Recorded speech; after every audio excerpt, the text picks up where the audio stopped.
പിതാവിന്റെയും പുത്രന്റെയും പരിശുദ്ധാത്മാവിന്റെയും നാമത്തിൽ ആമേൻ. എൻ്റെ പ്രിയപ്പെട്ടവരെ, ഇന്ന് സെപ്റ്റംബർ 21 ഞായറാഴ്ച.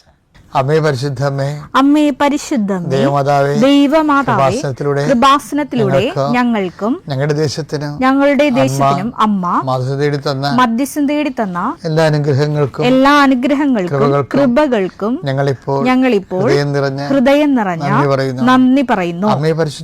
അമ്മേ പരിശുദ്ധമേ, ദൈവമാതാവേ, 2004 ഡിസംബർ 7-ാം തീയതി ഉച്ചകഴിഞ്ഞ് 2:30 കൃപാസനത്തിൽ സംഭവിച്ച അമ്മയുടെ പ്രത്യക്ഷപ്പെടലിനെ കുറിച്ച് തിരുസഭയ്ക്ക് സമർപ്പിച്ചിരിക്കുന്ന പഠനരേഖകളുടെ മേൽ സഭാത്മകമായ പഠനം ആരംഭിക്കുവാൻ ഞങ്ങൾ പ്രാർത്ഥിക്കുന്നു.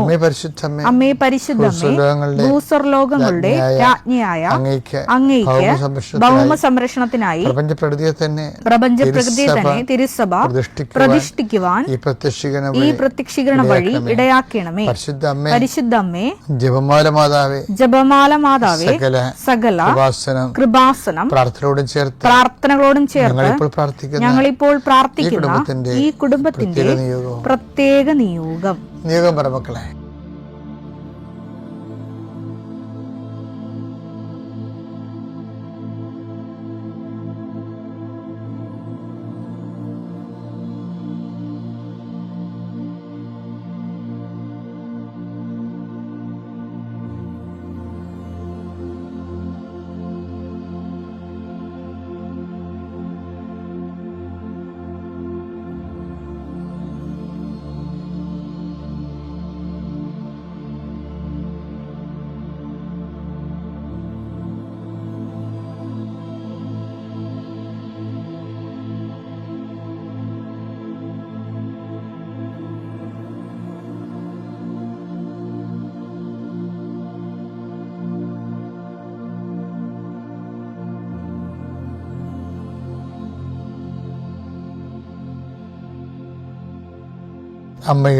അമ്മയുടെ പ്രത്യക്ഷീകരണത്തിന്റെ ഈ അനുഗ്രഹവേളയിൽ ഞങ്ങൾക്ക് സാധിച്ചു തരുവാൻ കനിയണമേ. ആമേൻ. വിശ്വാസ പ്രമാണം. സർവശക്തനായ പിതാവും ആകാശത്തിന്റെയും ഭൂമിയുടെയും സൃഷ്ടാവുമായ ദൈവത്തിൽ ഞാൻ വിശ്വസിക്കുന്നു. അവിടുത്തെ ഏകപുത്രനും ഞങ്ങളുടെ കർത്താവുമായ ഈശോ മിശിഹായിലും ഞാൻ വിശ്വസിക്കുന്നു. ഈ പുത്രൻ പരിശുദ്ധാത്മാവിനാൽ ഗർഭസ്ഥനായി കന്യകാമറിയത്തിൽ നിന്ന് പിറന്ന് പൊന്തിയോസ് പീലാത്തോസിന്റെ കാലത്ത് പീഡകൾ സഹിച്ച് കുരിശിൽ തറയ്ക്കപ്പെട്ട് മരിച്ച് അടക്കപ്പെട്ട് പാതാളങ്ങളിൽ ഇറങ്ങി മരിച്ചവരുടെ ഇടയിൽ നിന്ന് 3-ാം നാൾ ഉയർത്ത് സ്വർഗത്തിലേക്ക് എഴുന്നള്ളി സർവശക്തിയുള്ള പിതാവായ ദൈവത്തിന്റെ വലതുഭാഗത്തിരിക്കുന്നു. അവിടെ നിന്ന് ജീവിക്കുന്നവരെയും മരിച്ചവരെയും വിധിക്കുവാൻ വരുമെന്നും ഞാൻ വിശ്വസിക്കുന്നു. പരിശുദ്ധാത്മാവിലും ഞാൻ വിശ്വസിക്കുന്നു. വിശുദ്ധ കത്തോലിക്കാ സഭയിലും പുണ്യവാന്മാരുടെ ഐക്യത്തിലും പാപങ്ങളുടെ മോചനത്തിലും ശരീരത്തിന്റെ ഉയർപ്പിലും നിത്യമായ ജീവിതത്തിലും ഞാൻ വിശ്വസിക്കുന്നു. ആമേൻ. സുഖസ്ഥനായ ഞങ്ങളുടെ പിതാവേ, അങ്ങയുടെ നാമം പൂജിതമാകണമേ. അങ്ങയുടെ രാജ്യം വരണമേ. അങ്ങയുടെ തിരുമനസ് സ്വർഗത്തിലെ പോലെ ഭൂമിയിലും ആകണമേ. അന്നു വേണ്ടുന്ന ആഹാരം ഇന്ന് ഞങ്ങൾക്ക് തരണമേ. ഞങ്ങളോട് തെറ്റ് ചെയ്യുന്നവരോട് ഞങ്ങൾ ക്ഷമിക്കുന്നത് പോലെ ഞങ്ങളുടെ തെറ്റുകൾ ഞങ്ങളോടും ക്ഷമിക്കണമേ.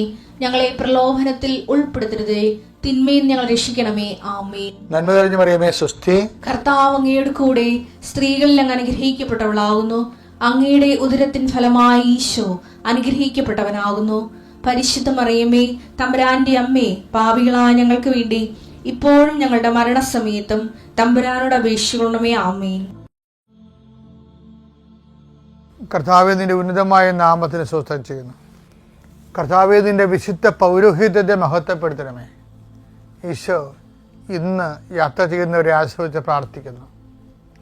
ഈശോ ഇന്ന് ദേവാലയത്തിൽ പോകേണ്ട ദിവസമാണ്. ഇന്ന് അങ്ങയുടെ വിശുദ്ധ ബലി പങ്കെടുക്കേണ്ട ദിവസമാണ്. ഇന്ന് ഞായറാഴ്ചയാണ്.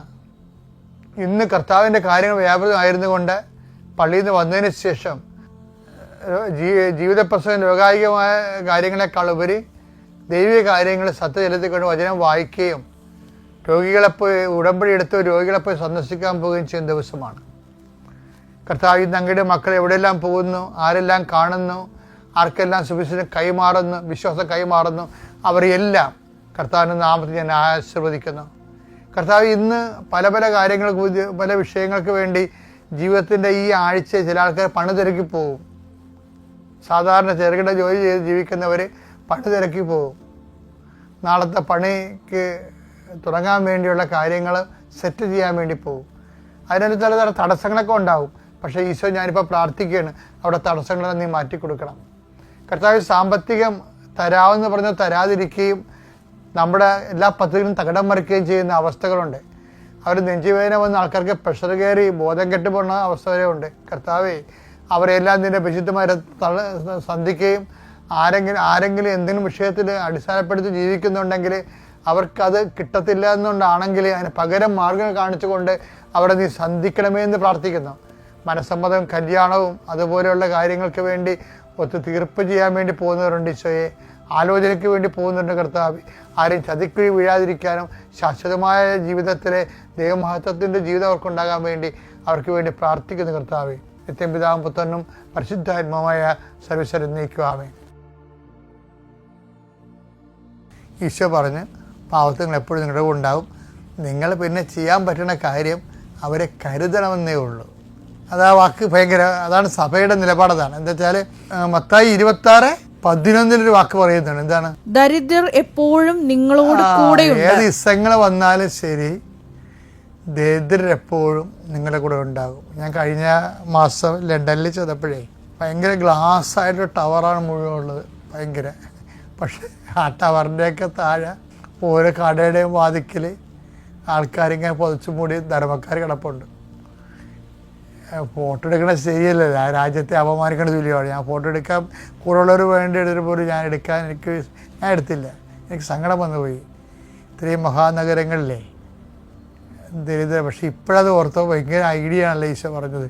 ദരിദ്രർ എപ്പോഴും അഭയാർത്ഥികളായിട്ട് വന്നവരാണെങ്കിൽ എപ്പോഴും എങ്ങനെയെങ്കിലും നിങ്ങളുടെ കൂടെ ഉണ്ടാകുമെന്ന്. കർത്താവിൻ്റെ വാക്കാണത്. പക്ഷെ ഞാൻ എപ്പോഴും നിങ്ങളുടെ ഉണ്ടായിരിക്കത്തില്ല എന്നുള്ളത് ശാരീരികമായിട്ടുള്ള കാര്യത്തിലാണ്. പക്ഷെ അതുകൊണ്ട് എന്താണ്, ഇസങ്ങളൊക്കെ ഇങ്ങനെ മാറിപ്പോയാലും ഇനി ക്യാപിറ്റലിസത്തിൻ്റെ സമ്പദ് സമൃദ്ധി വന്നാലും അപ്പോഴിതുപോലെ അഭയാർത്ഥികൾ സൃഷ്ടിക്കപ്പെട്ടുകൊണ്ടിരിക്കും. കാരണം വെള്ളം അങ്ങനെയാണല്ലോ, എവിടെയെങ്കിലും കുടിച്ചെന്ന് ചാടുമ്പോൾ പിന്നെ അപ്പുറത്ത് വേലിയേറ്റ ഇപ്പുറത്തുണ്ടാകുമ്പോൾ ഒരു സ്ഥലത്ത് വേലി ഇറക്കം ഉണ്ടാകില്ല. ആ രീതിയിലാണ്. അതുപോലെയാണ് ഇത് വാട്ടർ ലെവൽ എന്ന് പറയണത്. അതുകൊണ്ട് സഭ സൃഷ്ടിക്കപ്പെട്ടപ്പോൾ സഭയ്ക്ക് കൊടുത്ത നിർദ്ദേശം എന്താണ്? പാവങ്ങളെപ്പോഴും നിങ്ങളുടെ കൂടെ ഉണ്ടാകും. അതുകൊണ്ട് പാവങ്ങളെക്കുറിച്ച് കരുതൽ വേണം. ഗലാത്യർ 2:10 പാവങ്ങളെക്കുറിച്ച് ചിന്ത വേണം എന്ന് മാത്രം, കരുതൽ വേണം. അതാണ്, ചിന്ത വേണം. ഇത് ആരോട് പറയണമെന്ന് അറിയാമോ? പത്രോസ് സഭയുടെ അടിസ്ഥാന ശീല പൗലോസിന് കൊടുക്കുന്ന നിർദ്ദേശമാണ്. ജാതീയ സഭകളിലാണ് അയാൾ അങ്ങനെ പ്രവർത്തിക്കുന്നത്.